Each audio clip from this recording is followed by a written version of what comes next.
are the day after the competition. It's Sunday, and you know, now the diet no longer has to be as strict as it was before. So we're at some mall in Towson. I think it's like Towson Mall or something like that. And they get the Subway behind me, which Subway commercials have been killing me for like the last 5 weeks with their avocado sandwiches. I think I'm gonna actually eat the Subway. But you basically have any choice available to you at your fingertips in the whole world of what you can eat now. So like for the last 16 weeks, I've only had the same foods day in and day out. I almost don't even know what to do or what to eat because I feel like I'm not nourishing my body the right way by just grabbing like a sandwich at Subway or whatever. So we're gonna go ahead and walk around this mall. I think it's a Towson Mall out here in Towson, Maryland. And what we'll do is just shop a little bit, be a little social, which we haven't been able to do, and try some of the things that we haven't been able to eat. Like last night was Cheesecake Factory. Immediately after the competition, the whole BioBuilt team went out to the Cheesecake Factory at like midnight, and we wound up, you know, ordering more food than we could eat, bringing it home in boxes, and it was a good time. It was good to be on a social setting and not on that strict diet with everyone that's been training and dieting with us. So we're gonna go check out the rest of this mall and grab something to eat.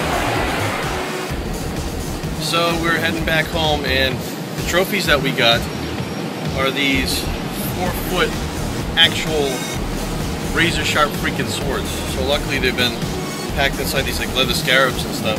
So I got 2 and Carrie got 2. So what we're gonna do is just hopefully not get pulled over on the way home. We're gonna try not to speed because I guess we're transporting weapons? I don't know. So we're just gonna lay it down there. Luckily they're boxed, so hopefully we don't get pulled over on the way home and get any trouble. We wanna know why we have 4 swords. So we're heading home.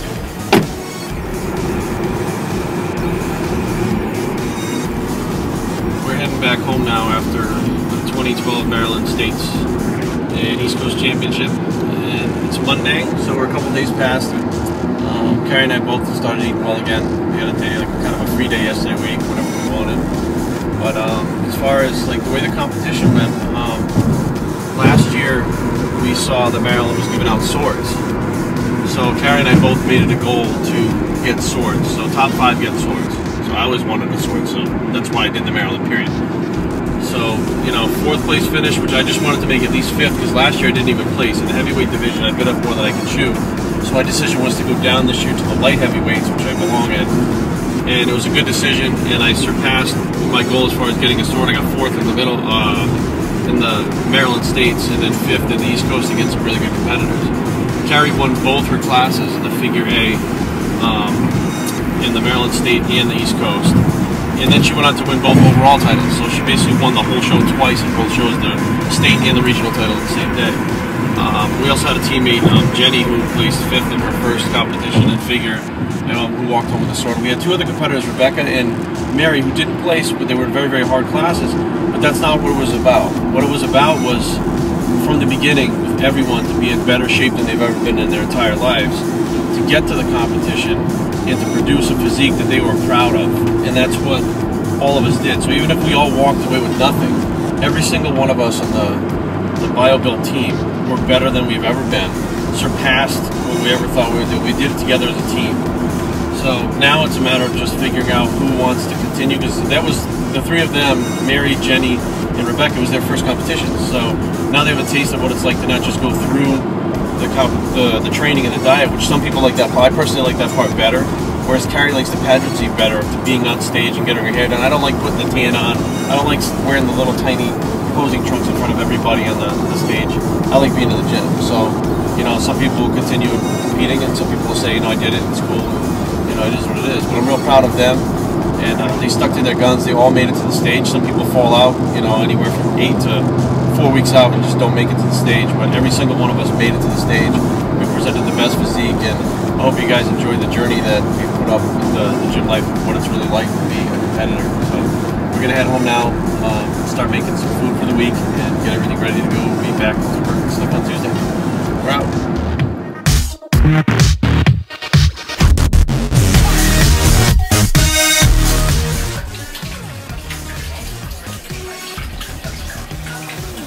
Hey, Carrie and I are on a trip. We're not at home right now. We came to my cousin's wedding, which was yesterday. And of course, even though you go to a wedding, you gotta leave the gym life. So we packed up a cooler with some food. I was actually in the wedding party, And when we get to the reception, Carrie brought in my protein drink from the car and some protein bars. So she hands me the protein bar, and you know, nobody really paid attention to me eating that, but the shaker bottle drew some attention. So one of the groomsmen says, "You're drinking that today?" Like, I thought he meant, "You're drinking that at the wedding?" I said, "Yeah, I gotta stay on my diet. You know, I can't break my diet. Everything has to be, you know, all the time. Every meal, everything's gotta be planned and staying on diet." He says, "No, I mean, it's Saturday. You're doing that on a Saturday?" He wasn't surprised that I had it at the wedding, which I thought is that Saturday, meaning like the weekends come and it's supposed to be all out. You only do it during the week. So obviously, you know, he didn't really know what the whole gym life thing was about. So now we're back here at midnight. I'm cleaning out my stuff. We're gonna leave in the morning, but first we gotta head to the gym and train before we leave. So a lot of times you come unprepared, you'll forget a couple of things. We forgot dish soap, which I actually bring a little vitamin container that I put dish soap in. But a lot of times we come to these hotels, we forget that. So what I found works pretty well is they give you these little samples of shampoo. And we use the shampoo to clean the drink bottles and the Tupperware in the sink. And it works surprisingly well. Neither one of us have ever gotten sick from it yet, which means that it does clean it and kill the bacteria. So I'm finishing cleaning up the Tupperware.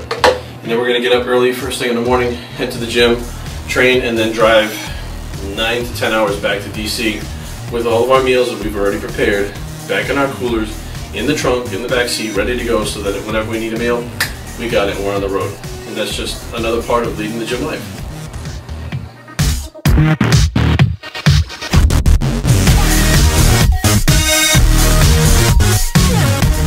We are 3 months past Maryland, and this is the after competition video.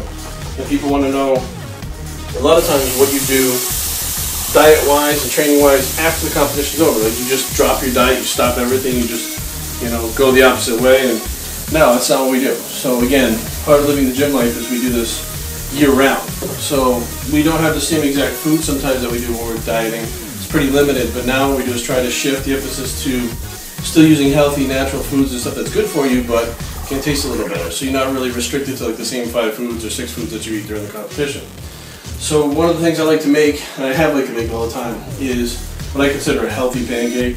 Whatever, healthy is different for everybody, but for me what it is oatmeal, and then I take the Big Bitch formula cake batter, or cinnamon bun, which gives it that cinnamon flavor, which is good on a pancake.